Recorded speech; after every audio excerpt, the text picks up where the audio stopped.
Here's how Kumitab goes. First three rounds, we're on fire. We're like, yeah. Fourth round is when I start being like, pay the consequences for our hubris. Yeah. What are you talking about? Okay. Fifth round is when we kind of start losing steam and like fall. Yes. And then sixth round is when we start regretting all of it. Yeah, it's true. Every time.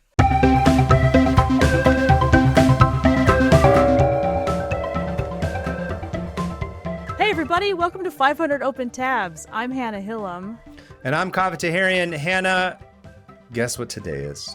You don't have to guess because you're the other host, but just for the sake, rhetorically. Yeah. You're finally promoting me to a co-host? Oh, thank you. I'm so grateful. Today's our 100th episode. Dear God.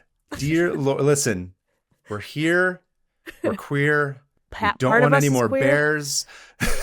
And we made it to 100. I can't believe it.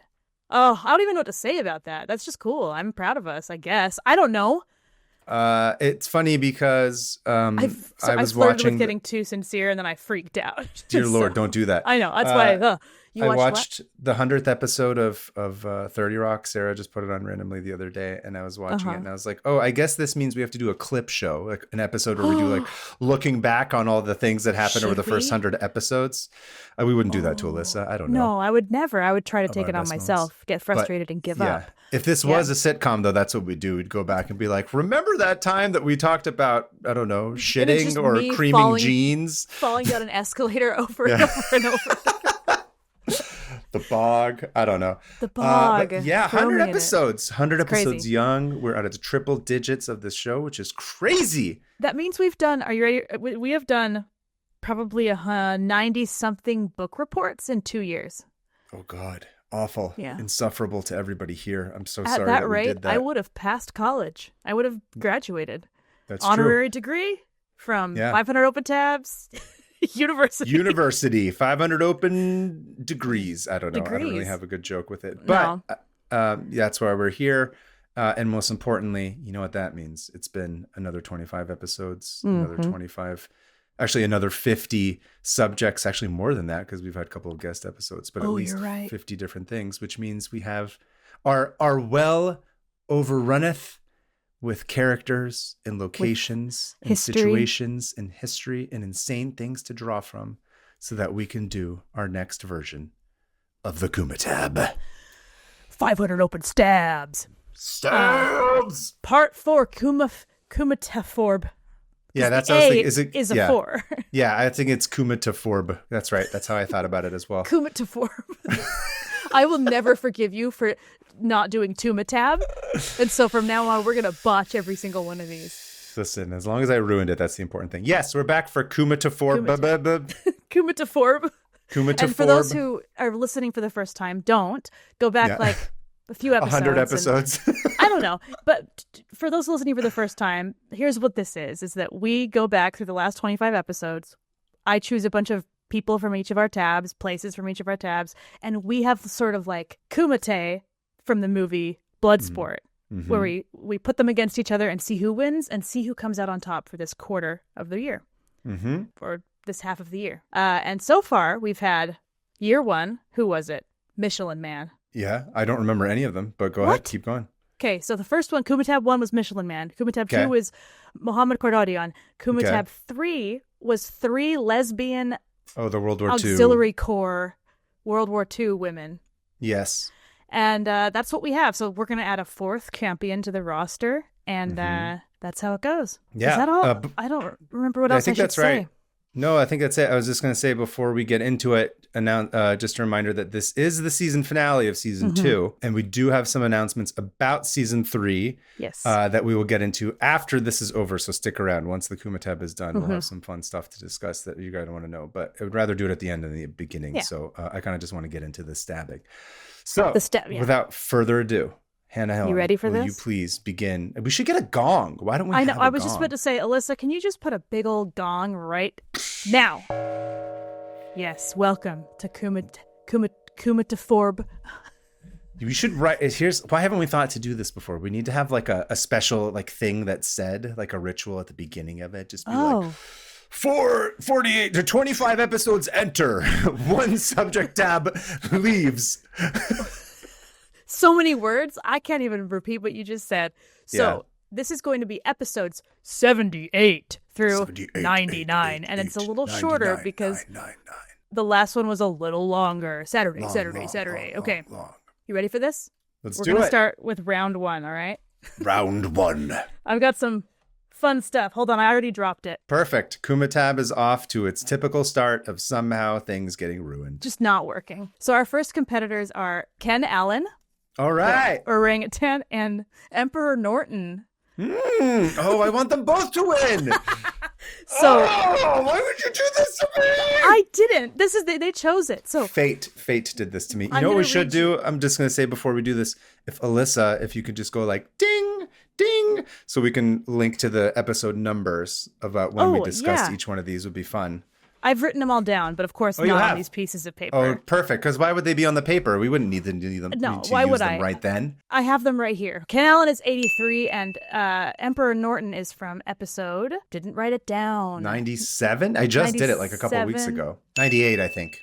So I'm going to tell you their strengths and weaknesses in a minute, but first we got to figure out where they're gonna battle, and they're gonna battle. I hate this already. The sex raft. Okay. All right. So here we go.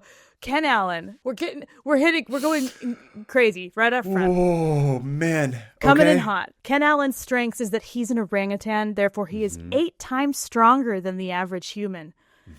He's persistent and he's smart. But orangutans are known to be docile and chill and even friendly sometimes, unless they're absolutely pissed off. So I think we're kind of in for a rough one with this, because I don't know how this is going to work. So Emperor Norton, his strengths are he's universally beloved by the entire city of San Francisco. He can survive and thrive on the streets, and he has a bike. This is hard to start with this. This is like a really hard one to begin with. So here's the thing. Here's what I'm immediately worried about is that they're both chill. They're Emperor both Norton awesome. It's not. They're both awesome. Emperor Norton's not going to attack an orangutan. No. He's going to be its friend. Yeah. Hannah, I know. I'm supposed to like build to this. Let's lay this out. They're on this tiny raft, which is like 20 feet. Yeah. Why don't you explain what the sex raft was as well? Oh, the sex raft. So the sex raft is this boat this man built so that he could put a bunch of people on to see what they would do with each other if he wanted to create violence. After a while, Ken Allen will just kill humans if he doesn't have food. That's true. Like, unless Emperor Norton can just keep giving him fish, like that's how he buys his life. Like that's how he buys his time. Yeah, he keeps going longer and longer. Ken Allen kills him.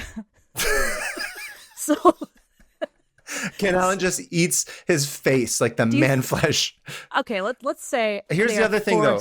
I do have to remember that if I remember correctly from my own tab, which half the time I don't, is that orangutans have been known to be very uncomfortable in water. Really? So there is that element. Remember, because there was like they put the moat around it, and then the orangutans kept like crossing and being able to test the electric fence and do stuff. You're right. There is this degree in which Ken Allen's going to be very uncomfortable as much as he's chill and relaxed and having a good time like normally he would be. I don't think he's going to be happy being on a raft in the middle of the ocean. I think he's going to be freaking out. He's aggravated because they dislike deep water and are bad swimmers. So so I hate to say this, but Emperor Norton has a chance of winning. Okay. If he can push the orangutan off into the water and drown him. Yeah. I don't think, listen, we got to go with the most primal thing. The orangutan is stronger. He freaks out. He's just going to rip off Emperor Norton's face and he's dead, tossed in the water. It's over. I think Ken Allen wins on sheer strength alone because we have to eliminate personality at this point. Like if they're forced to fight, Ken Allen would win immediately. That one was not fun. It was not creative, and it was not enjoyable because we had to kill Emperor Norton, and I didn't want Ken Allen to be the one to do it. Put him in there. Okay. You know what? Them's the rules. That's what Kumitab is. We just have to deal with it. Sadly, first battle, I don't like it, and I don't want to keep going with that, so I'm just going to end it as quickly as we can. Yep. Moving on. Okay, so the next one is the Mongolian warrior Khutulun. Right. She's the girl who's like what episode was that? That is from episode 91. She is like her father. She's been undefeated. I'll get into her in a minute.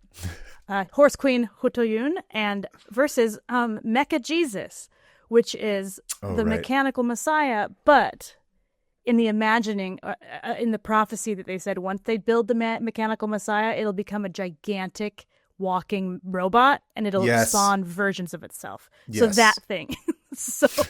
And they're going to be fighting. Okay, so this is the rules. Okay, so Mecha Jesus versus Khutulun on top of a perfect U.S. lawn that probably caused 9/11. So that is from episode... Well, Sayed Khattab's watching in the background being like, this is disgusting. Getting so angry. So, okay, so their strengths, and I'm overwhelmed by my own stupidity right now.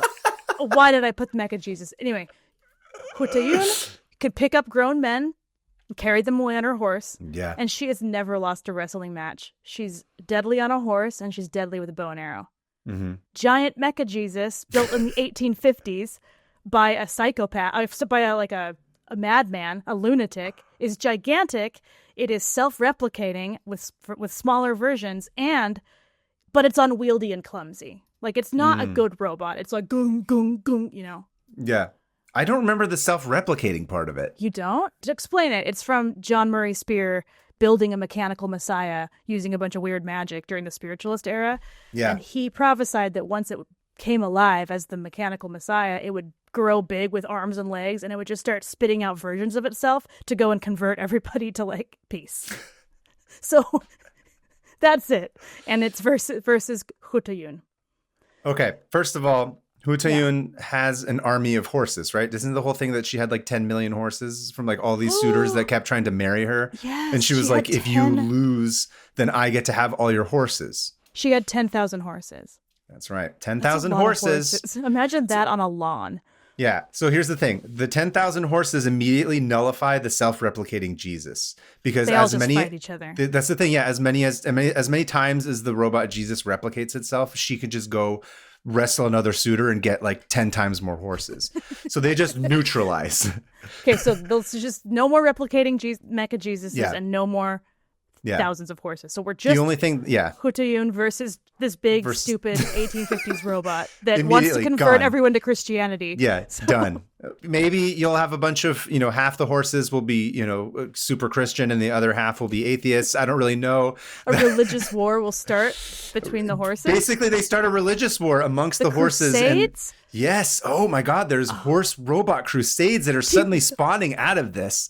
Oh, wow. Man, it's going to suck when the plague wipes out half of them and they have to do a whole new crusade. Who do you think they're... No, can't go down that road. No, go ahead. What are you going to ask? I want to know. Who do you think... Who would win the horse robot crusade? And what religions... You know what? That's what I mean. Keep going. That's what this is for. That's what this is for. Is it like the classic crusade? Or like, it's like Christianity versus like Islam, like the old days? Or is it like robot religion? Oh, no, because the robot's Christian. The robot is Christian. So He's basically, Jesus. It's half of the horses that don't believe in Jesus and then the other half that does believe in Jesus. Oh, so it's just horse versus horse. Well, because the robots are converting all the horses that she keeps throwing at them. And then statistically speaking, let's just say it's 50-50. 50% of them do convert to Christianity and the other half don't. So we're having mass horse baptisms here? In what? Are they using the hose? Like, listen, this is an American lawn, right? So it's getting automatically watered all the time. There's sprinkler systems. The whole day. Hottest part of the day. Baptism sprinklers. That's what's happening. Just going just baptizing left and right. Okay. Horse baptism, horse crusade aside. While they're all having their holy war, heathens versus Christian horses. Yes.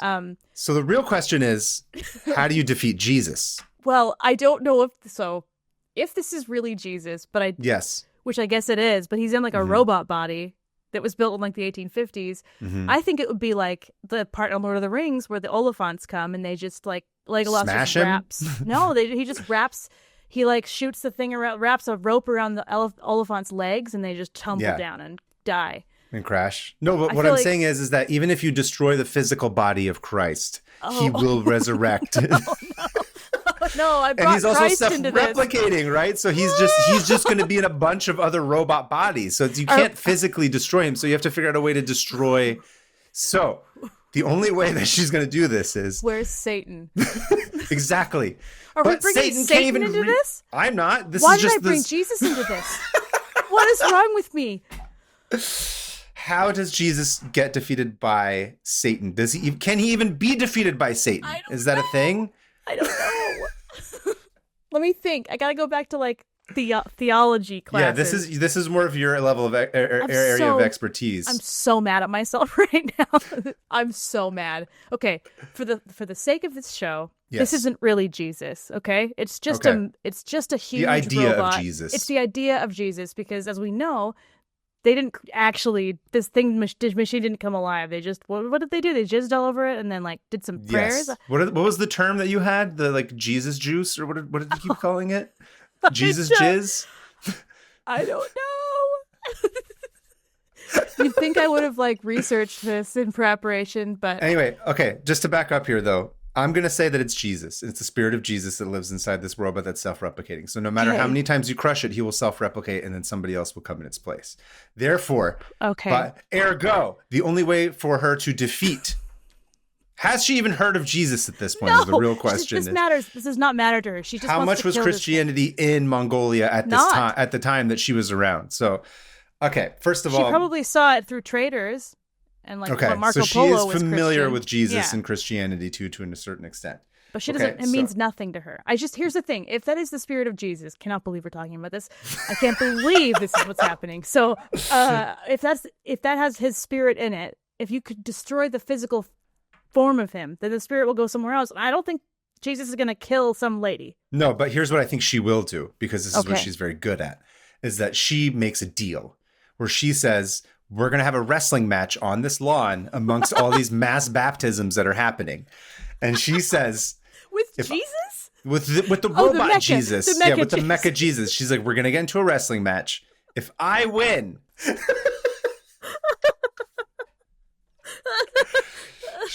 Khutulun says, if I win, all of your self-replicating whatever Jesus robots, I become their owner, much like she's done with all the suitors, right? All the different suitors with the horses. She's like, it's same deal. She just does it again. She's like, if I win, I get all of them, and you have to stop trying to convert people, but they become mine. So they make if you win, I convert to Christianity, right? So first she makes a deal.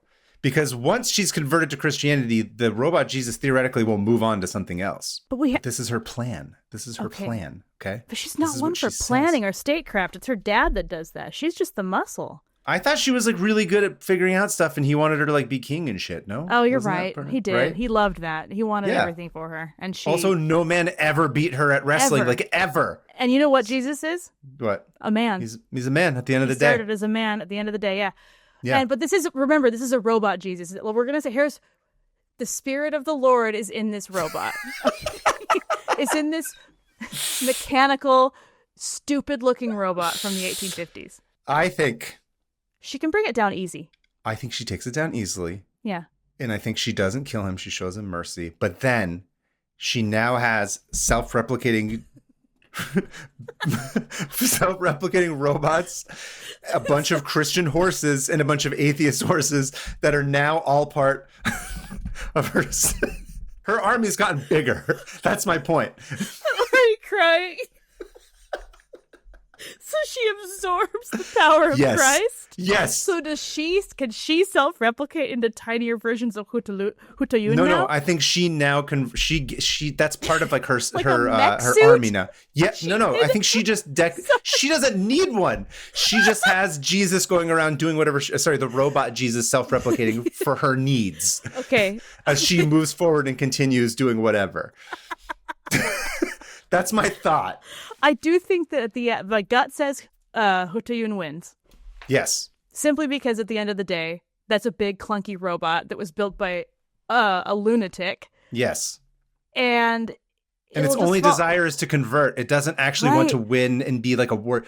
Khutulun's the warrior. She's gonna basically learn how to fight it. Who says that this Jesus is like good at fighting? But I don't think she's just gonna defeat it. I think she's gonna also make like a deal, because that's what she keeps doing. You fight because for she's me. Smart. And she keeps getting like more and more horses, and then Nikola Jokic shows up somewhere, and he's like, I've never loved any woman more." Why are horses always in this? We always end up with horses and whales and some boat. Yes. So I think she wins, personally. I think she wins. I do agree with that. So, so we got Khutulun with an army of warring horses. Warring horses and self-replicating Jesus robots who now do her bidding. This show is bonkers. Okay. All right. So that was a good one. Okay. That was. Okay. That was much more fun than pitting Ken Allen against Emperor Norton. it's got to be done. Okay, so the next. Okay. Oh my God, no. Okay. What is it? This one's gonna go fast. It's Nixon wearing an assless Hello Kitty costume. Yeah. Versus Dragon the dog. Oh. The one from last episode. Yes.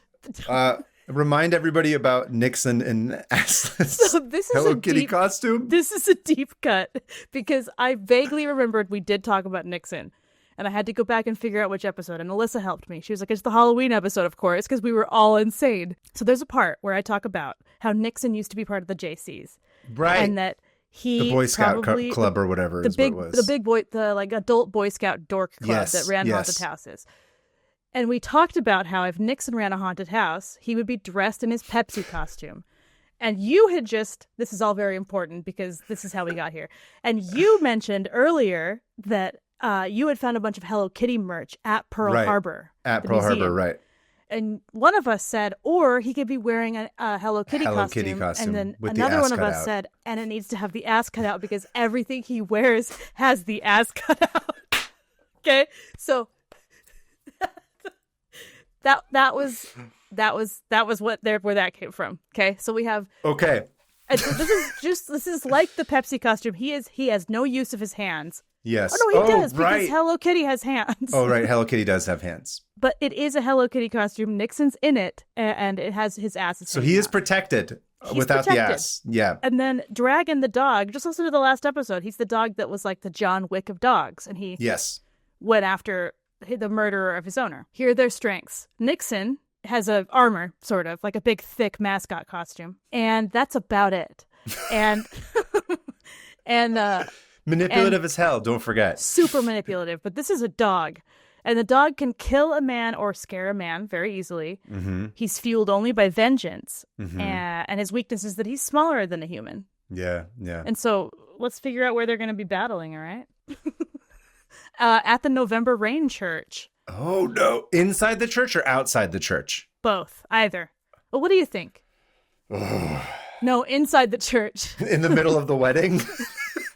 I can't decide if I want it in the middle of the wedding or the middle of the funeral. For the sake of making this as absurd as possible. Yes. Part of me thinks it would be funnier to have it be outside the November Rain Church as Slash is filming his epic guitar solo. So as it pans around, helicopter, we just see them. Yeah, the helicopter keeps coming back and forth to get all those like swooping crazy shots. We just see a dog ripping at Nick, like ripping in a costume of Hello Kitty with Nixon in it. With Nixon in it, but also the helicopter coming in and out would definitely throw off the dog. The dog would because Drag would just be like, "What the shit is this thing coming at it?" So it just makes it like a little bit more interesting. It would attack the closest thing to it, which is this big thing. Because if you think about, okay, so like I know that when my cat, and cats aren't dogs, I get it, okay, everybody, but like when I like have something on my head that's unfamiliar, my cat looks at me like I'm an intruder. So I think a dog seeing someone wear a costume would absolutely make him go murderous. And I mean, it's also a giant cat. Don't forget, he's wearing a cat costume. Oh, he's wearing a cat. He's wearing a cat costume. This is perfect. Okay, so he wants to kill the cat. Yes. He wants to kill the cat. He also wants to kill him because he's Nixon and he can smell the dishonesty on him. Listen, his owner, for the sake of making this more contemporary because he's alive now, could have been in Vietnam or Cambodia or somewhere that Nixon bombed and destroyed. And so for the sake of making it a contemporary revenge story, it's somewhere from there. He wants revenge. Here's what I think.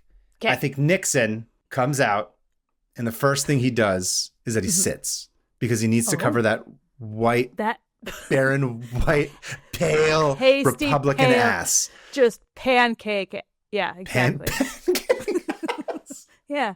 It's flat and white.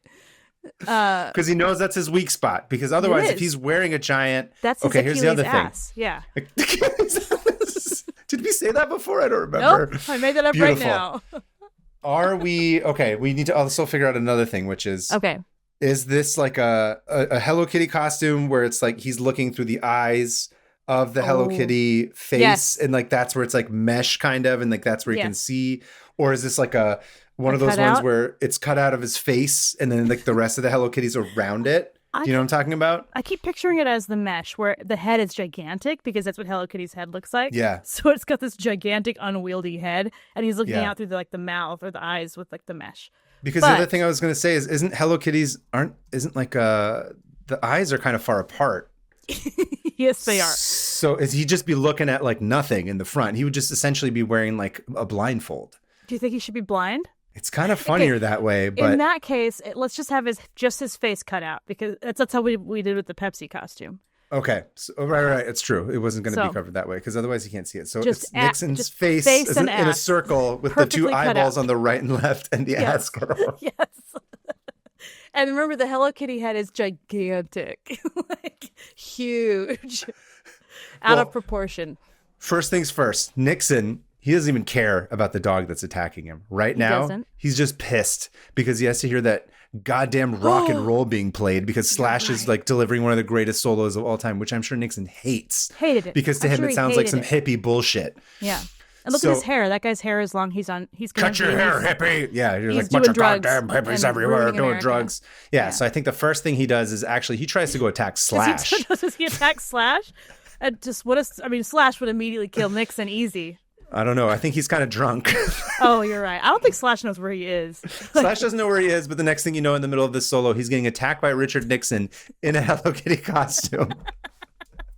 I mean, do you think he'd keep playing? Because that's what kind of guy 100%, because he's a professional. Even, listen, through all the heroin and vodka and drugs and cocaine, Slash, he's our boy. He'll still play. He never stops. That's why he's the legend that he is. If Nixon was attacking me right now, I would still keep podcasting. Exactly. I wouldn't stop. So I think Nixon... nevertheless persist. Yes. Nevertheless persist. I think Nixon gets distracted. He tries to fight Slash. He tries to take him down. The dog would not like that. No, the dog. But then again, remember, then the helicopter comes down and he's watching this man in a Hello Kitty costume attack a giant bushel of hair with a guitar as this helicopter is flying down at him. I never know where these are going to go. And when I think I do, it's never what I think. When I wrote these down, I did not. So okay. I think Dragon attacks the helicopter. So I think they're both distracted. Attacks the helicopter? Oh, yes, Dragon. Oh, okay, yeah. Because Dragon's like, what the hell is this weird joke? Because to him, it's a giant bird that's coming down, right? Right. So he's like, what's this weird... Cat. That there's a cat and a bird, so he's confused. But the bird in this point is very loud and very distracting, and it's collecting dust and spraying it everywhere. Oh, so, disaster. I think before these two can battle, they each need to battle this other thing that is distracting them over again, to get rid of it, to just eliminate it.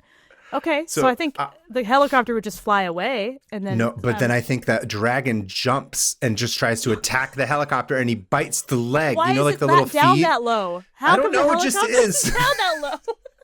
Okay, hold on. This is, every time we do this, there's a point where I have to pull you back for just a minute. I'm going to pull you back because you don't want me to thrive. What is it? You're right. I want you to unthrive. What's the opposite of thrive? Die? I don't know. Podcast? Okay. Podcast. The opposite of thriving is podcast. Just let me finish this thought. Okay. I think he jumps and he tries to attack, but you know how they have like the legs, the helicopter legs, whatever they're called, just like the little ski legs things. And I think he bites on it. The helicopter skis. He bites it, and then the helicopter goes up. Helicopter pylori. The helicopter pylori, exactly. Helicopter pylori. He goes up because he's like, oh my god, what? And he's trying to shake the dog off of him. As Nixon's trying to beat Slash to death. But he doesn't do anything. Slash is barely affected. He keeps soloing, and it just makes Nixon angrier and angrier and angrier, and he's more distracted and he's more flustered. So you think Nixon's going to kill Slash? Yes, I think he's going to try to kill Slash. But do you think it's going to happen? I think what's going to happen, this is, okay, maybe I should let you cut me off before like I get to the point where I thought it was going to go, with whatever restriction that you're going to put on here. Well, I'll tell you, do you want me to tell you what I think it's going to completely. You've brought in two other things. I didn't bring them. They're there. They're there. Okay. We will get back to this. I just want to say, one-on-one, if they were forced to fight one-on-one, they would be pretty equally matched, because that dog would just rip at that costume, and as long as Nixon protects his butt, he'll be fine. But after a while, the dog's going to rip the whole costume off, and then what? Nixon will kick him, or the dog will go to his throat. What's going to happen? I'd like to propose the thing that I was going to say. Okay, which is the dog is hanging in the air on the helicopter. Nixon finally grabs the guitar out of Slash's hands. Mm-hmm. And unfortunately, I don't know why Slash has to die in this Kumitab, but unfortunately he does. There. He's there. And Nixon continues his war criminalness and criminality. He takes the Les Paul, which, by the way, is a very heavy guitar. That's not a light guitar by any means. That's one of the heavier guitars that you can purchase. He just he smashes in skulls. Slash. He kills Slash, breaks in his skull with the heaviest guitar, but he's going like this, right? He's like kind of like an axe. He could kill the dog with that real easy, like a piñata. The dog's hanging off the helicopter. Here's what happens. Okay. He's going like this, right? So he's hunched over. And he's hitting it, and he's hitting it, and he's hitting it, and the helicopter is trying to kick off the dog like it's a flea or something, right? It's going like, get off. And Dragon eventually falls off. And what happens as he's falling off? He's going down in the air like this. And it's like a POV. And as he's coming down like a torpedo, what does he see? He sees Nixon's ass as he's bent over beating Slash. That's like a perfect circular target. You're insane. You're insane. Okay, go on. And so Nixon has left himself vulnerable. It's the one area, his Achilles ass, because his rage against the hippies and long hair and rock and roll music has left him open. You're right. And in that moment of rage of him just beating Slash to death, he left himself open, and the dog just goes straight, like millennial style, into eating ass and just consumes this white pancake Nixon ass. But then it's not going to kill him. His heart and lungs and brain aren't in his ass. Like, if anything, he'll just be like, wait, what? And turn and just beat, sorry, everybody, but beat the dog to death with the guitar. Can he, though, if he's in all that pain from just having his white Republican ass ripped off? I know. Look, you know how many times he probably got his white Republican ass, had something done to it? That's true. Do you think I guess maybe he's like, oh, now I can afford to get BBLs. This is what I've been wanting this entire time. Yes. Well, here's the thing. Even with a bleeding butt, like just bleeding freely, there's like it's not like a head wound where it just bleeds and bleeds and bleeds. Like, it's gonna bleed, but I think he'll have enough time to just beat this dog to death. Sorry, with everybody. Slash's Les Paul. With Slash's Les Paul over the corpse of Slash. And I think he wins. Okay. I'll allow it. But I just really wanted the dog to be on the helicopter and just torpedo into Nixon's ass to give one big bite. He's like, I've had worse. So yeah, he takes a giant bite. Like, there's a huge piece missing. A lot of bleeding. Yeah, he'll be sitting crooked for the rest of his miserable little life. Unless he gets the Brazilian butt lift. That's what I'm saying. Ooh. He's leaving himself open to getting that surgery now, which I think whatever round he's in next, he had to have gotten the surgery by then. Pat wants it anyway. Pat, that's right. Disgusting, but I think we've reached a consensus. Truly horrible. Like, truly horrific. It's so sad. Dragon gets killed by Slash's guitar of all things. Oh, God. Slash didn't swing the weapon. He didn't swing the axe. No, because Slash is trying to play music and bring joy to everyone's life. That's all he wants to do is play incredible music. Yeah. And everyone in the church comes out and they're like, why is Nixon They're like, bleeding classic out of his... Classic Axl. You got to make it the worst wedding of all time. Oh, it ruins it. What, you think flipping the cake is bad? No. Ripping one cheek off of Nixon's butt. Yeah, do you think it's one cheek or two? I think it's, he might. I think it's one big chunk of one cheek, and then he went back at the other one, but didn't quite get as much. Listen, so Nixon he's disfigured Nixon forever, no matter what. He is assless inside of an assless costume. Okay.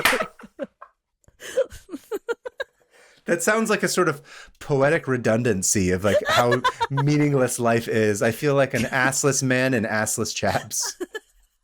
Living my life on day to day. Like, what is the point of any of this? Okay. Dragon put up a good fight, though. Dragon was on a helicopter. He survived a helicopter. Helicopter pylori. So, okay. Oh, man, we are not well. That was great. No. Okay. Are you ready? Anybody who's still listening to this show, thank you for indulging us. Man, that one's rough. I accidentally put a bunch in here. This is a hard one. This is like, I don't know how this gets harder the longer we do it. It gets more upsetting. This is so stupid. This is going to be Sybil Luddington, mm-hmm. the girl who warned everybody in Connecticut. Yeah. Versus Bat Boy, but the Iraq War version. Oh. So, and they're going to be fighting. The war criminal version of Bat Boy. The war criminal version of Bat Boy. And they're going to be fighting. Sorry, I have to dig through like a bajillion things. Oh my goodness. I keep pulling out wrong ones. They're going to be fighting inside of an Iranian pigeon tower. Oh, whoa. Remember that thing? Yeah. So it's this like big place. That's from episode 79, and Sybil Luddington is from episode 88, and Bat Boy, the Iraq war criminal version, is from 94. So here's Bat Boy's strengths. Yeah. He found Saddam Hussein almost immediately. He's really good at caves.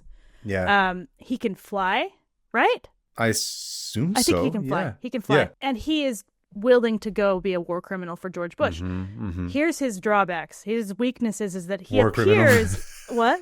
He's a war criminal. That's his first drawback. No. Yeah, he's also... Yeah, exactly. It's his strength and his weakness is being a war criminal. He still appears to be a child on the cover of the one about him finding Saddam. Yeah. And he seems to only be wearing jorts and a few dog tags. So that's it. So he's a child soldier wearing jorts. Yeah. And Sybil Luddington, she rides... I just wrote ride horse fast. Ride horse fast, Michael. She can ride a horse fast, and she has a stick that she used to hit doors. Remember that? Mm-hmm. But she's also 16. Mm. And a girl. Okay. I feel like they're physically evenly matched. Okay, hold on. And they're in the Iranian pigeon tower. They're both children, yeah. They're both children. They're pitting children against each other. Yeah. They're both in the Iranian pigeon tower, which is that big tower where all the pigeons would live with these little tiny nooks.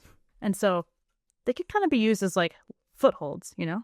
Yeah, I was going to say, how do you think pigeons and bats interact? Oh, should I look that up? I wonder if pigeons get along with bats or vice versa, or if it doesn't make any difference. So if I'm not mistaken, what you told me before was that the Iranian pigeon tower was meant to collect pigeon shit so that they can grow watermelons. Is that right? That is correct. So do we think that the piles of pigeon shit are all getting collected around these towers, or do we think that they're somewhere else? Also, how far away do you think that the watermelons are? For the sake of this, can we have all these things be close? Okay. Yeah. I like how you first had to secure the location of the watermelons before we even got started. For this, they're right outside the pigeon tower. And if you go to the YouTube, I'll put a picture up of this pigeon tower. It's cool looking. It's cool as shit, yeah. Yeah. So they're in this. And I think they start in there, which is crazy because... first of all, I think it's going to be Bat Boy. No problem. Okay. Wow, look at you. You just immediately... Just penalizing. You're not even having the fun yet. You're just like, why do you think it's gonna be Bat Boy? Because he's a war criminal? No, what did he do? He found Saddam. Fly. He didn't kill anyone. Sure. He can fly, and she is what, a 16-year-old. Does she have a horse in here? Where does That's the what horse I was go? That was gonna be my next question. Is that she has a horse? She can kick the shit out of Bat Boy and stomp him to death easily. The horse can. That's true. If she can get him on the ground, she can kill him easy with the horse. Do you think she's good at like shooting and bow and arrowing? But even if she has a gun, she probably has one of those like early 1800s, late 1700s guns, those muskets where like you shoot one bullet and then you have to like sit and reload it for like 30 years. Yeah, and she didn't have a gun. Do you think she likes birds? I think she's probably indifferent to birds. You don't think she's like, oh, birds are so beautiful and majestic and stoic and like would want to like look and pet the birds and get confused? Or here's the other thing he can probably do. Yeah. He can also go hide. It's like in Batman Begins where Bruce Wayne is like there with Ra's al Ghul and they're like trying to train him, and then he feeds him the hallucinogenic and he's like, I need to know who you are. So he like pretends to hide amongst all the other ninjas because he looks the same to them. I think Bat Boy can do that. Yeah, he could just be like, I'm a winged creature. Child bat. She's going to be confused. First of all, she's in the Middle East, so she immediately thinks racist thoughts. Out. Yeah, she's immediately like a white girl from Connecticut. Yeah. She's like, why isn't the Mayflower here? Oh my God, someone's going to kill me immediately, even though Iranians are some of the most hospitable people like in the universe. Welcoming culture in the world. Have some more of our watermelon, but she's going to be like, oh my God, they're trying to poison me. Or she's freaking out. Me. Yeah. Immediately off the bat, she's being fed water. They're trying to feed her watermelon and she doesn't like it. Dude, all they want to do is feed her, show her a nice, comfortable time. Yeah, please come to my home. I will make you a bed. You can relax. You don't need to fight the Bat Boy. Here's some tea. Yeah, here's some tea. Here's some food. Here's some watermelon. And she freaks out. So she starts trying to climb out. She's trying to climb out the pigeon tower. Yes, and I think Bat Boy. This is okay. You're right. This is pretty quick, but yes, go ahead. Can I bring in an act of God? Let's see if it makes any difference. But I have a way that Bat Boy will win. Okay.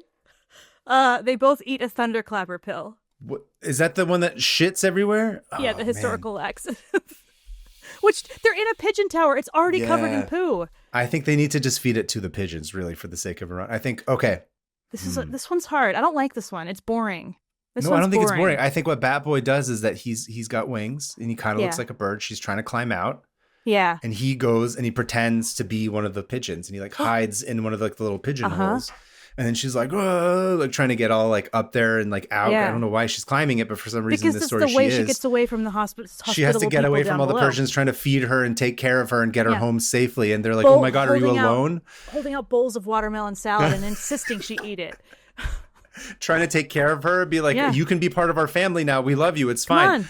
But she's scared and racist and from, 1800s America. So 1600s, 1700s. 1600s, 1700s. I forget what the year was. 1700s. Yeah. Whatever. At some point. Yeah, that's right. It was Revolutionary War. Dumb. Me. Dumb. I don't remember my own tab. I think she's trying to run away. And I think that Bat Boy just hides out because he's really good at hiding and finding things in like little caves and nooks and crannies. He is. And as soon as she puts her hand onto one of these things that she thinks is a pigeon, he just goes bloop, Scar style. Just be like, long live the king. And then he just tosses her. And she's like, George W. Bush. Yeah, exactly. He reports back. Dies. He's like, I killed a white girl. Sorry. Yeah, sorry. He gets demoted. Yeah. Okay. Then, I think that was a pretty blame, but because he's but it keeps going, right? It's a war criminal. Because he has diarrhea. What does he do? He has diarrhea, of course, unfortunately, but he also kills the white girl. Yeah. Because he's a war criminal, he turns around and he blames it on the Iranian people. You're right. All they were trying to do was feed this girl watermelon and get her safe and make her so that she didn't freak out and die. That is the most American thing he could do. Yeah, and then the CIA comes in and they're like, cool, time to like overthrow the government. Again. Yeah, and then Iran gets bombed and then the pigeon towers are gone forever, even though they've been around for thousands of years. 3,000 years, yeah. Yeah. 100%. They are now seen as weapons of mass destruction, those pigeon towers, and they're taken he frames out. them. Yep, I hate Bat Boy. Me too. He's a piece of shit. What a piece of garbage. I hate him. Yeah. Man, asshole. I wish Sybil Weddington would have killed him, but she couldn't. There's no way she would have won. Ugh. Okay. I hate this game. I like how you have to immediately know where the watermelon is. What? I like how you said to me, you're like, I like how before we start, you have to know where the watermelon exists. You have to locate it and secure it to make sure that it's part of the story and it won't go anywhere. And it's funny because 100% every single person in the vicinity would be like, what can I get for you? Yeah. Are you okay? How are you? Are you lost? Where are your parents? Come to our house. We'll give you some food.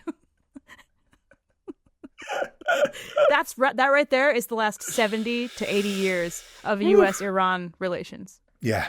Oh, man. Dark. Always comes back to that. Yeah. Okay, so we've battled everybody. Okay. All right, so... Now we're on to the semifinals. We're on... Okay, round one. What was round one? Norton versus Ken Allen. Okay, so Ken Allen won. Ken Allen ripped off the face of Emperor Norton.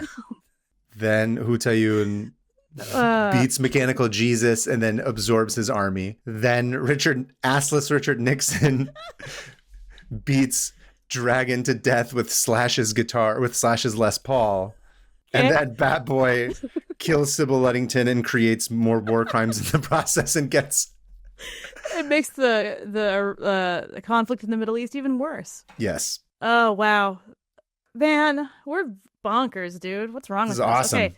All right, so round 5 is Ken Allen versus Khutulun and her army of religious horses. Right, it's just escalated. Yeah, so let's find out where they're fighting. Next time I'm going to have 3 separate bowls of these, like, because I'm just so... Oh! They're fighting at Astor Place in the exact same situation as the riot took place. Oh. So... a bunch of sewage rocks, a bunch of rioting Bowery boys, Yeah, and then there's competing. Was it Macbeth's or yeah? Hamlet's? There's someone performing Macbeth inside. Yeah. Okay. Or should we not have any of the people there? It's just the setting of Astor Place. No, I think the settings. I think the people there is funny. Okay. So let's say reminder: Ken Allen is very strong. He is physically stronger than 8 times stronger than the human. He's persistent and smart, but he's also docile and chill. And then Khutulun can pick up a grown man and kidnap him, and she also has an army of horses, which are also having their own miniature war. Yes, and she also has the robot Jesus replicants. Self-replicating. Well. I know where this is going to go. First off, right? Okay. Ken Allen, this is going to go King Kong, right? Ken Allen's he's an ape. He's like, I don't have time for this shit. He's going to freak out and he's going to start climbing a building because that's obviously what he's going to do. Before he does that, he grabs raw sewage out of the open sewage because remember they were redoing the sewage throwing at it. Throwing poo. He's throwing poop at people. He puts it in his pocket to save some for later so he can do it as he's going up. Yeah, but no, straight up first is King Kong. He's just King Kong in that shit. He's getting away. The theater? He's like, these people are all throwing rocks. They're all fighting each other. There's no food here, number one. And I need to leave and escape. Yeah, he wants to get away. Yeah, so he starts climbing Astor Place. Now, Khutulun, her climbing abilities are questionable. We don't know. She's good at wrestling. She's from Mongolia. There's just flat, open plains. I don't think she's... No, but here's what I do think she does. Okay. She starts stacking horses. It'll be like horse, Jesus robot, horse, Jesus robot, horse, Jesus robot as like the sort of the gap, not gap. What do they call ladder? It? Yeah. like a ladder of Jesus robots and horses? Yes. Are they still fighting? Are the atheist horses still actively fighting the No, Christian because horses? now because remember part of the deal is that when the robot Jesus submitted to her and she won, that he will do whatever her bidding is. So she's now outlawed all religion because now they're her subjects. When was that? When has that ever happened? When has that ever worked? Outlawing religion? It's just going to make him fight against her. Listen, in the beginning, this is just the beginning of it. They're all afraid of getting killed by her. Obviously, like eventually it'll sort of like peter out and then people will have their little underground, secret worship areas. But in the beginning where you're sort of freed. The horses being tiny, just like the Jesus robots. They're not. Sure. They're regular sized horses. Regular sized horses. Okay. So first off, for stability, it has to be one. It has to be one and then the other. You can't stack horses on top. It's got to be a horse, then a robot Jesus, then a horse, then a robot Jesus. Yeah. So she makes this, and she could go as high as she wants. She can go up forever. As long as gravity doesn't exist or physics.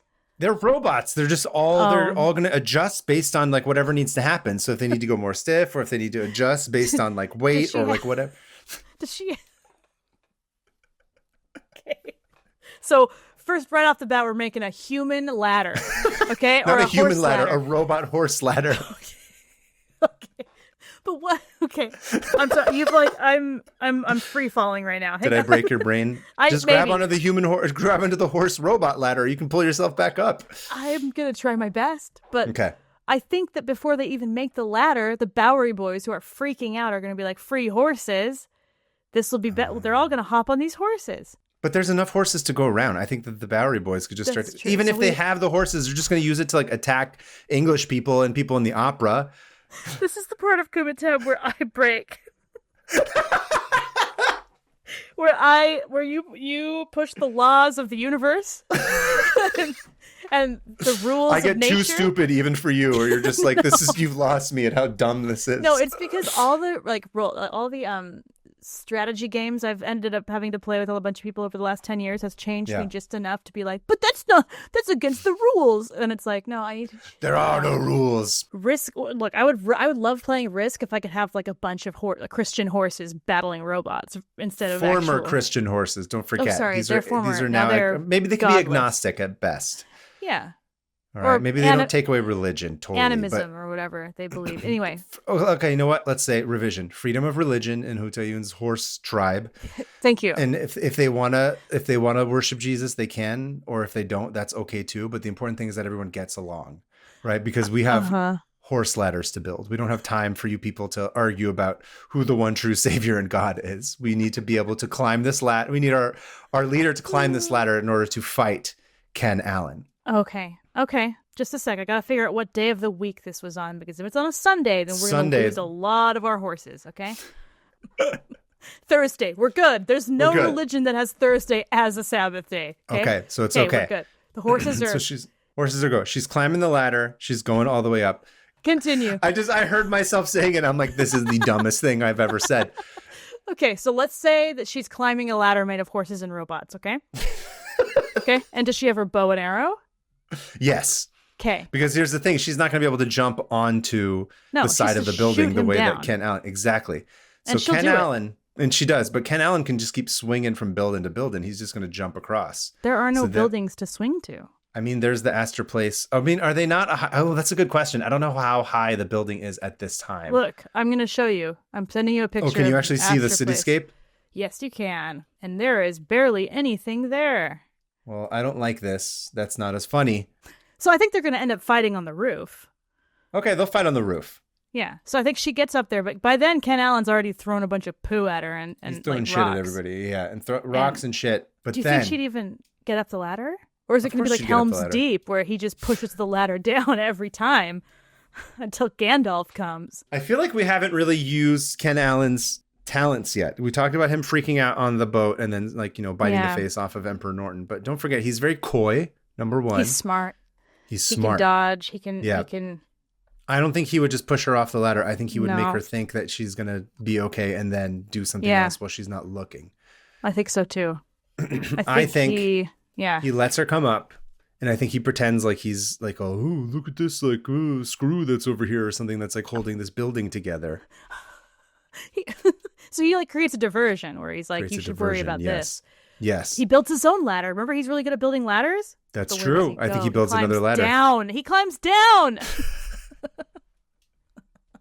But you didn't see that coming. Didn't see that, and now she's up there, and now her ladder's all like, whoa, because it's made he goes down. Oh, he goes down and he pushes the ladder. He pushes the horse robot ladder over. She's stuck on the roof. Now what is she gonna do? Shoot him.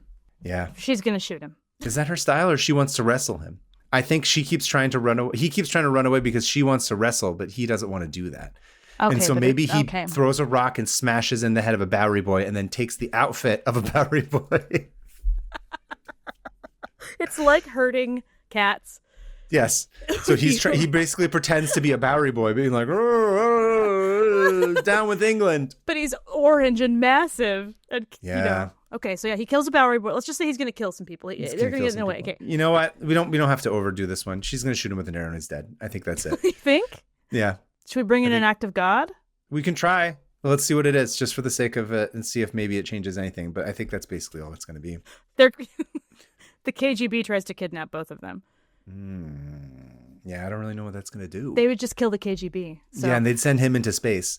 They would. I think so. Yeah. I think that she would, after the whole climbing the ladders. They both have ladders, remember? And he just knocks all that ladder down, and she's on the roof. Could she make it? Could she shoot that far? Could it make? Yeah, I think she could. Him? I think she's probably got pretty good vision. Like you said, it's not that tall at that point. Yeah.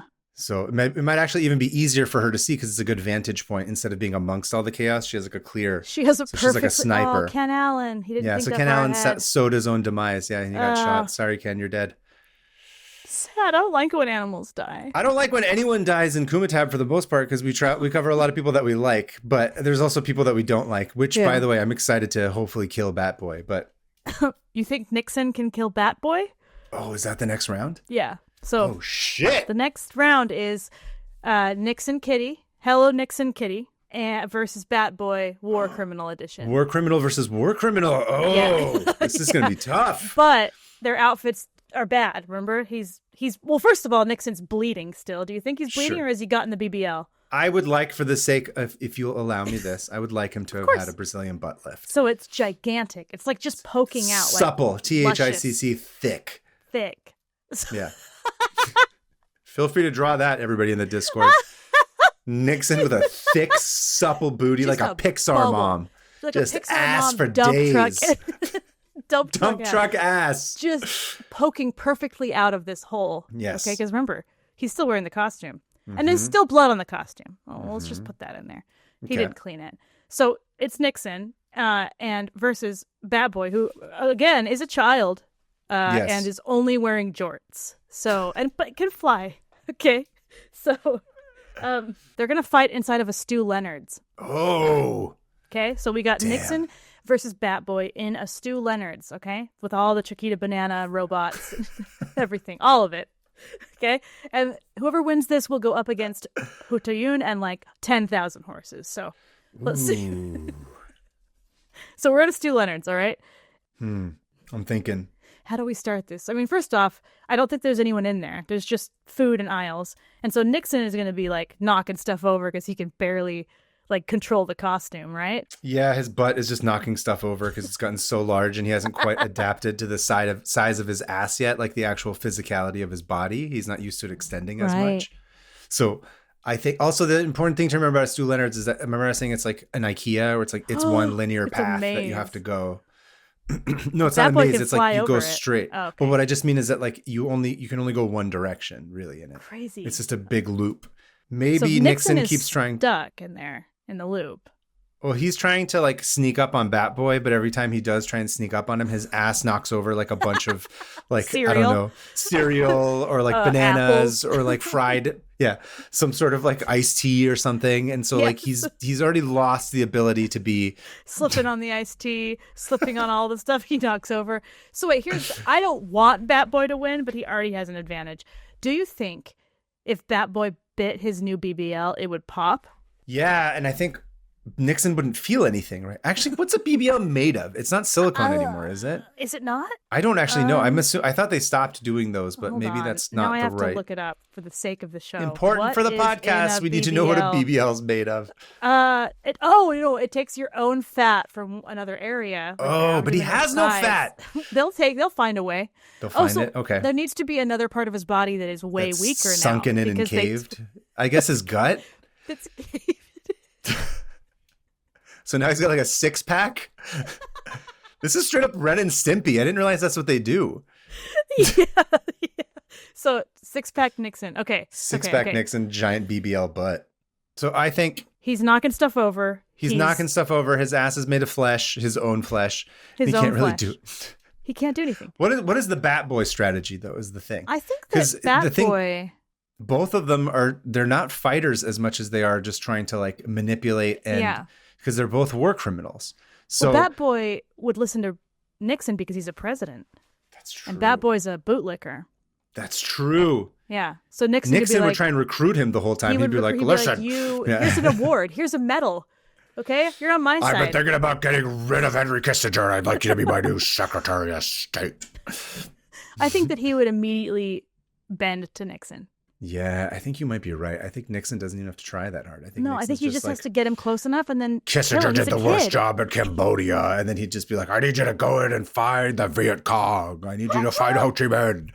And then Batboy will be like, Nixon, aye, sir. Yeah, and Kissinger's just standing in the back, be like, what am I? Chopped liver to you?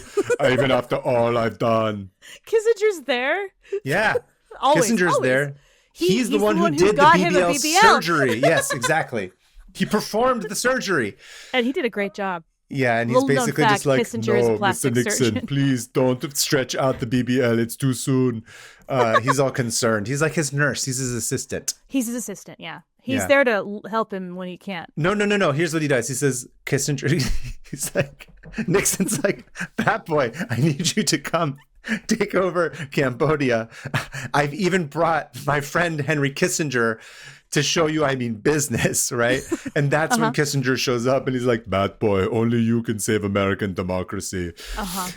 And you're right. Does Batboy also get a BBL? To show that they're besties? He's just like, let's get matching BBLs. Sure, why not? But then Batboy, you're right. He dies under the knife. No. I was going to say the opposite. I was going to say he gets the BBL, but then now he flies weird because he's not used to all the extra weight on his ass, and then he gets Agent Oranged to death. I like that. Okay. I think he immediately caves to Nixon. Nixon sends him to Cambodia, but his big BBL gets in the way of his flying, and he just gets poisoned. Yep. I think that's how he dies. So Nixon wins. Nixon in the Hello Kitty costume wins. With the BBL wins.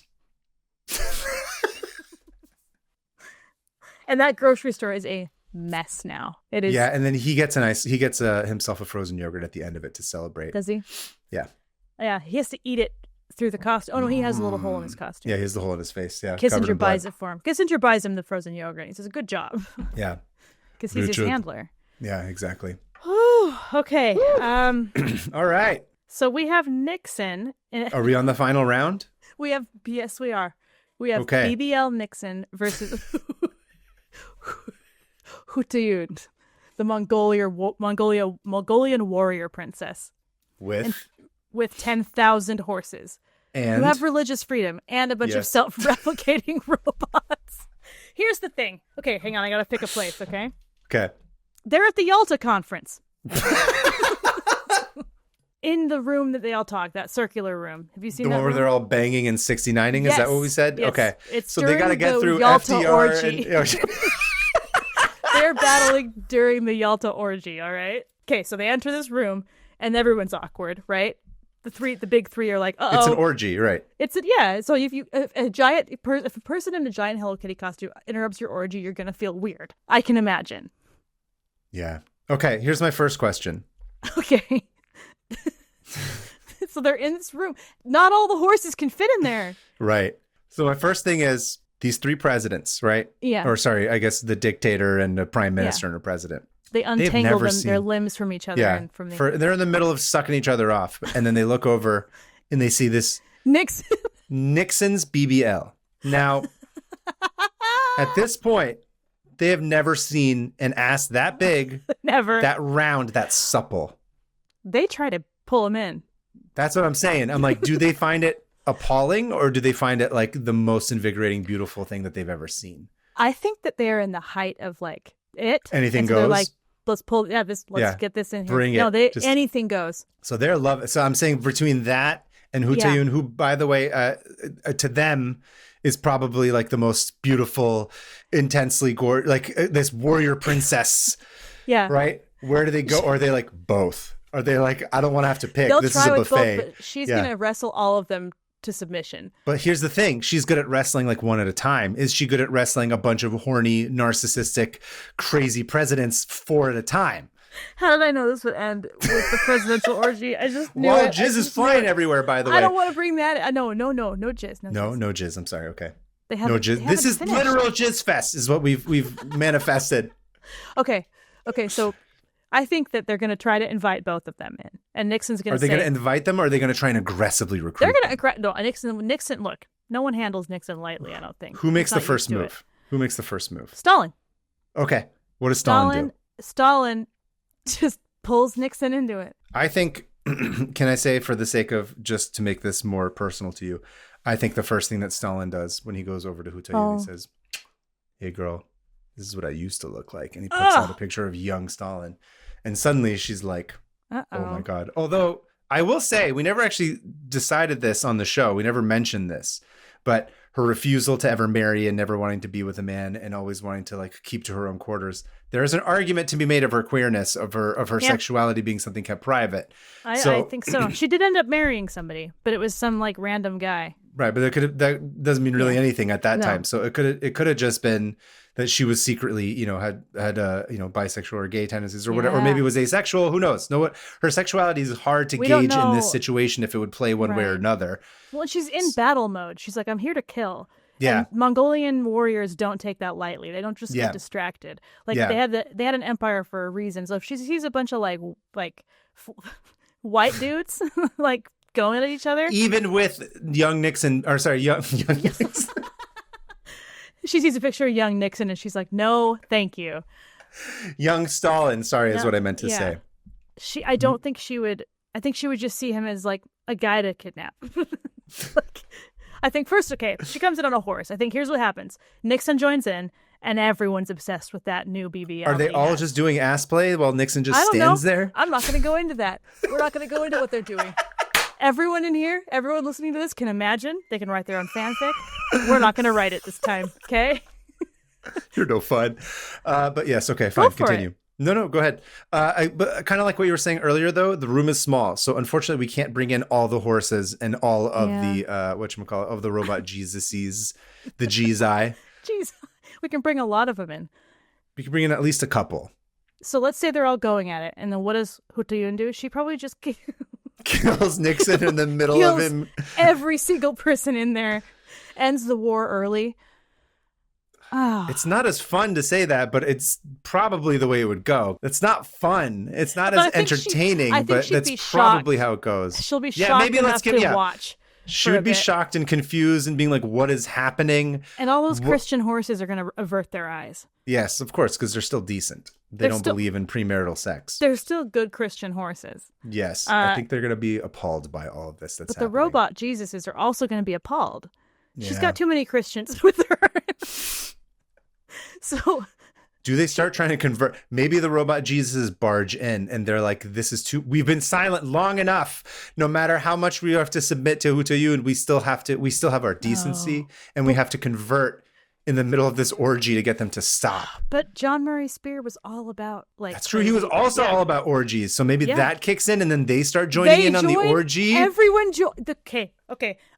Here's what happens. They start a protective bubble around. Yes. They protect the orgy. And they say, this is what the person who built us wanted the world to be. And we're they here to need the protect jizz it. Juice. Yeah, they need the jizz juice to like get what better. Was that? Or, like, I can't keep stronger. Calling it that. Just a sec. This is important, everybody. Not super important. I don't Here, think. you talk about what they're all doing in there, okay? So she puts up, so the robots come in. What are they all doing to each other? That's a chance to write the They create like a human centipede, like 69, around them because they believe in the importance. Because above...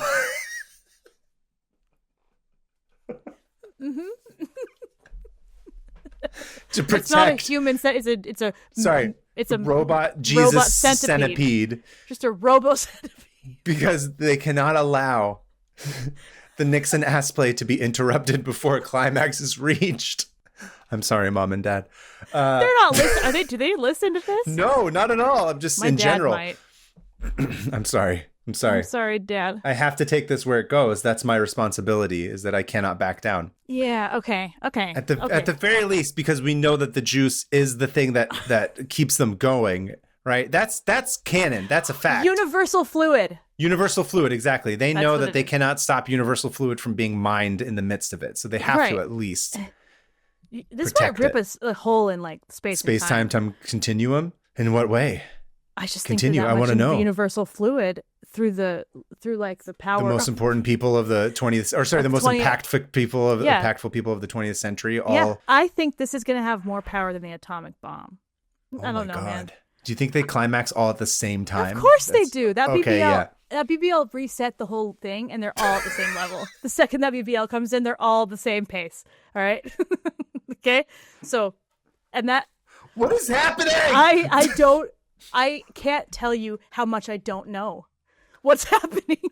I don't know how to say. I just don't know. I'm so far from knowing. How did we get here? I don't know. We did this to ourselves. Okay. Here, hold on. Before we go on at all, here's how Kumitab goes. First 3 rounds, we're on fire. We're like, yeah.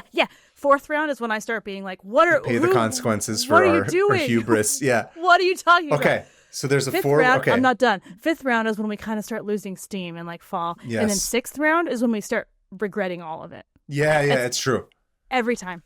Okay. Okay. Yes. I also think that the ring around them of the robot Jesus centipede, once the Jesus explosion happens, that does become like the atomic bomb.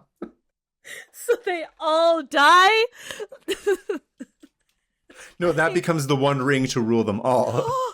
The Lord of the Rings wins? Okay. No, I'm saying suddenly that becomes the ring of power. Forged in the fires of Mount Doom. Forged in the fires of the Yalta orgy.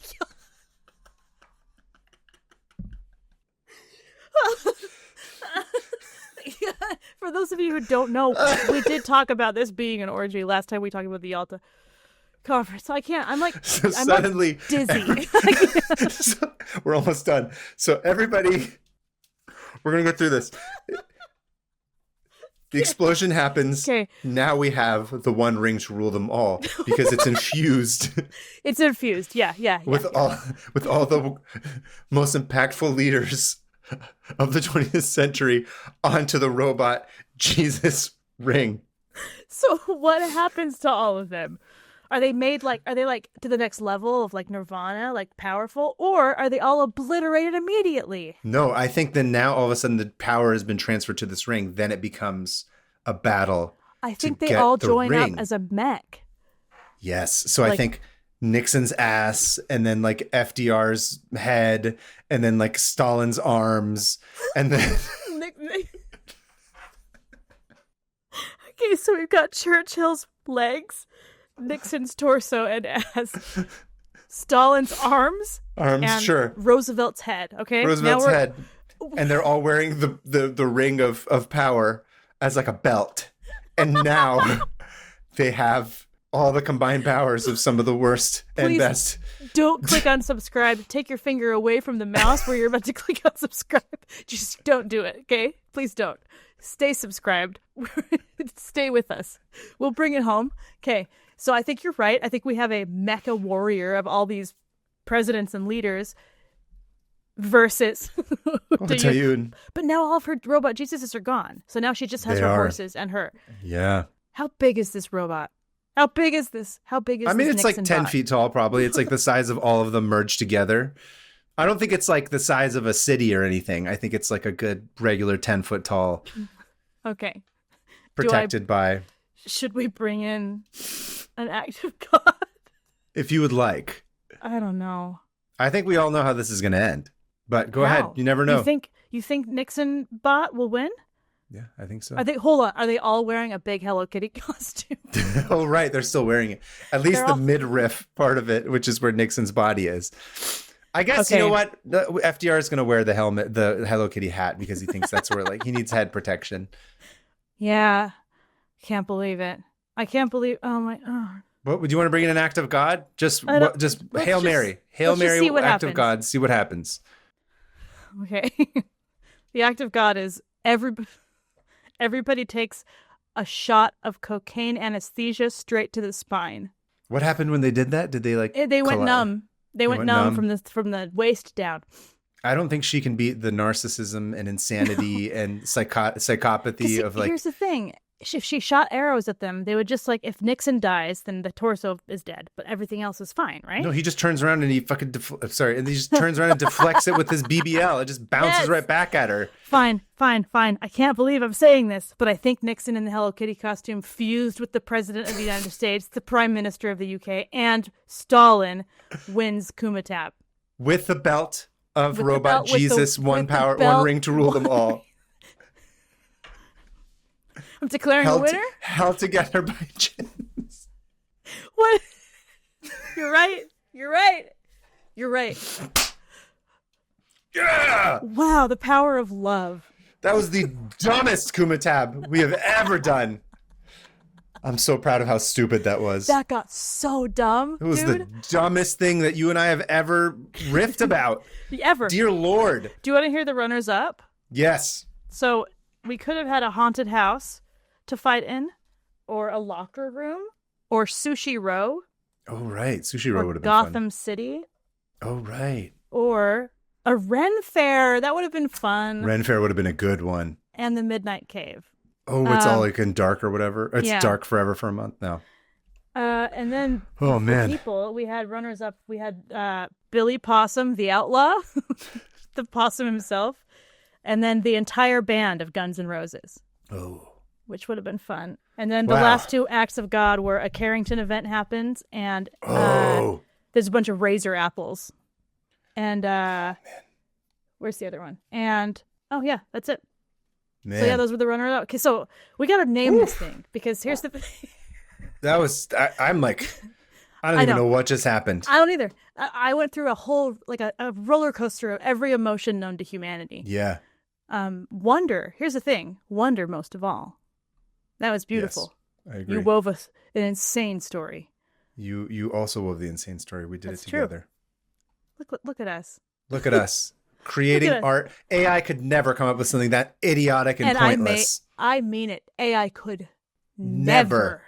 Even in its most hallucinogenic, like out of it, insane stances. Never. Good luck being that dumb. So the winner of this Kumitab is, should we call it the Mecha Nixon Kitty? I want BBL to be a Mecha BBL. How about Mecha BBL Nixon? Nixon, sure. Mecha BBL Nixon. But I kind of like the FDR head, the Hello Kitty head. I don't know. We're going to have to... How about just Mecha Yalta? No, we'll figure it out. We'll figure it out. Yalta Orgy, the Mecha Yalta Orgy BBL. Ring. I don't know. Let's workshop it. Let us know in the comments what you think we should call it. You guys are way better at this than us. Oh, woo! Wow. Kaveh, thank you for, again, always being down to do this. This is really fun. Thank you for putting it all together. I love it. I'm excited to see what these four will do against each other someday. Inshallah, another 100 episodes before it gets to another couple. That was crazy. Exactly that was what awesome. I was going to say. Yes.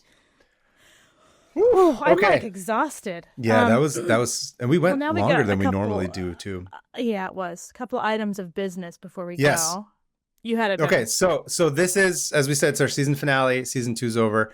We're going to be going into season 3. So we mentioned this throughout the season of this year, which was, we thought at the beginning of the season, we're like, yeah, it's fine. We'll have time to catch up with stuff when we come back. And you know, the LA fires happen. All these crazy things get happening. And we ended up being like, it felt like we were scrambling for a lot because we thought that we would have more time to kind of catch up. And even though we're off for Christmas and New Year's, that's usually still a time that you have to prep. So we decided that what we're going to do is we're going to take a break, most likely the entire month of January. It's still TBD. We might either come back on the first week of February or the last week of January, somewhere around there. But we're basically going to be using that time to make sure that we have a better grip on the show before we come back, because for most of this year, we've been doing it week to week. It was crazy. And it was crazy because, as you guys all know, this is not our only job. This is not our only responsibility, which if it was our main job and main responsibility, that'd be fine. We'd have plenty of time to do it. But it was definitely, it put a lot of pressure on us to deliver, which we loved doing, but it would be nice to have like even just like a couple of weeks of being able to prep it and go into it. Right. And just like the idea that you had to flee LA at the beginning of last season. It genuinely, the whole year we were like, we're scrambling to catch up, cons and everything. So we're going to take those first month of January to get some in the bank, or in the some episodes and get ready, so we feel like we can like start the season 3 on our feet instead of literally running away from fire. And speaking of season 3, we are going to be making some format changes that we will talk about more. Exciting format changes that we're going to talk about more on the first episode back. It's going to be a good time. It's crazy to get to the 3rd season of this show. And I think the first one we were like, what's happening? And then the second one we were like, oh no, we're trying to catch up. We don't understand. So the 3rd season, we're going to try and approach it a little bit more like, okay, let's make this manageable. Yes. So that we don't go insane all the time. Yeah. I don't mean like we'll still be insane on the show. I just mean like the preparation for it. So we will. Yeah. It's going to be good. It's going to be good. It's going to be great. I'm looking forward to it. Also, we haven't figured out exactly when yet, but just so you guys don't forget about us, so we're not like dead and gone forever in your minds, because everybody that listens to this show has ADHD and probably has no sense of object permanence. No. We're going to do something in January. We haven't decided yet. So true.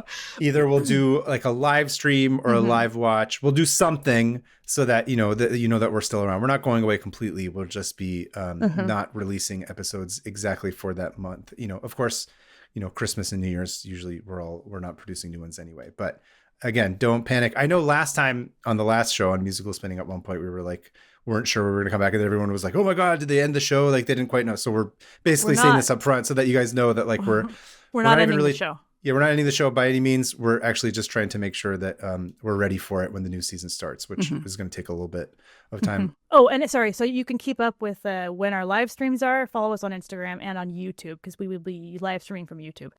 So also one of the things that, oh, sorry, you were going to say, go ahead. Oh, no, I was going to say, one of the things we were going to change for season 3 is offering an episode a week early to Apple Music subscribers and Patreon subscribers. And so make sure you join the Patreon, getting ready for that, and etc. Yeah, hopefully we can get that ready. Yeah. That's the plan.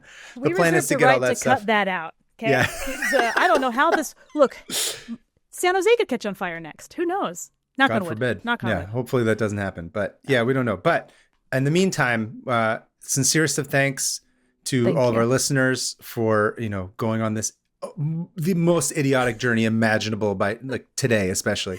Today's was bonkers. So stupid. But thank you guys for continuing to listen, to continue to share our show with people, continuing to support the Patreon, continuing to be engaged in the Discord for, the community. Thank you, Hannah, as always, for being a fantastic podcast partner and for bringing the dumbest, idiotic, most absurd things for me to play with. Thank you to Alyssa for Alyssa. Making us sound marginally less idiotic, but our clear, true selves.